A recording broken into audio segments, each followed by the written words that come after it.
समझना चाहूंगी, यहां पर बीजेपी के साथ बिहार में जो तमाम सहयोगी दल हैं, खासतौर से अगर मैं एलजेपी की बात करूं, क्योंकि चिराग पासवान और पशुपति पारस दोनों को आज दिल्ली तलब किया गया, लेकिन एलजेपी में टूट का भी एक जो बड़ा कारण थे वो खुद नीतीश रहे थे। तो ऐसे में उनको डाइजेस्ट करना कितना आसान रहेगा?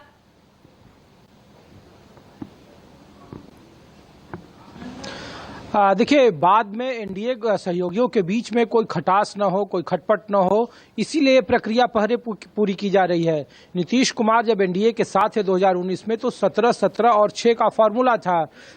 वो 6, चूंकि इस बार चाचा और भतीजा अलग हैं, तो संभावना जताई जा रही कि जब चिराग पासवान को बुलाया गया है दिल्ली और जब गृह मंत्री बात करेंगे उनसे, तो जो बाकी के 6 सीट बचे हुए उसको लेकर के कहा जा रहा है कि वो किस तरीके से उसको एडजस्ट करेंगे, क्योंकि उनके पास उपेंद्र कुशवाहा और जीतनराम मांझी पहले ही हैं। तो हो सकता है कि नीतीश कुमार को 17 के बजाय 16 सीट का ऑफर मिले,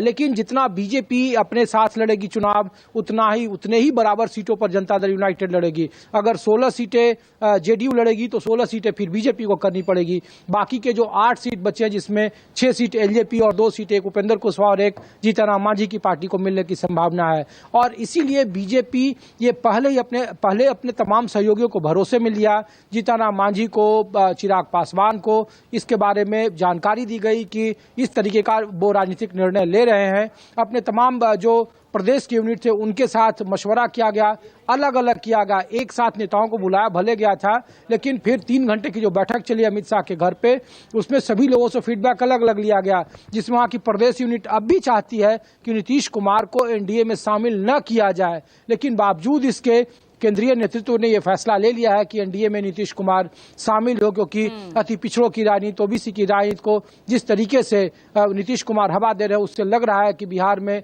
बीजेपी पर प्रतिकूल असर पड़ सकता है और इसीलिए तैयारी है। तो कुल मिलाकर लोकसभा चुनाव और साथ ही साथ जनता दल यूनाइटेड ने विधानसभा चुनाव का भी समीकरण, जो 2019 का समीकरण था, 2020 में जो विधानसभा की सीटें लड़ी गई थी, 122 और 121 पर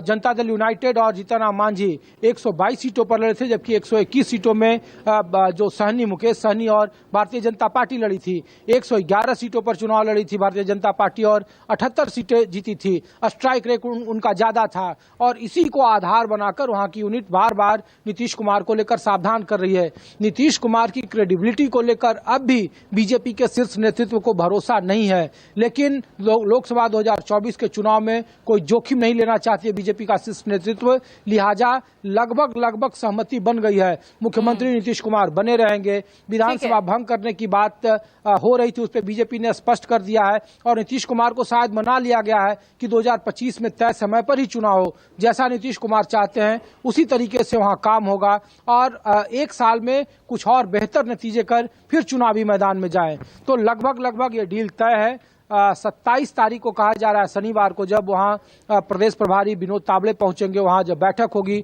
उसके बाद कल देर शाम में राज्यपाल भवन जा सकते हैं नीतीश कुमार और फिर पहले अपना इस्तीफा देंगे। फिर दोनों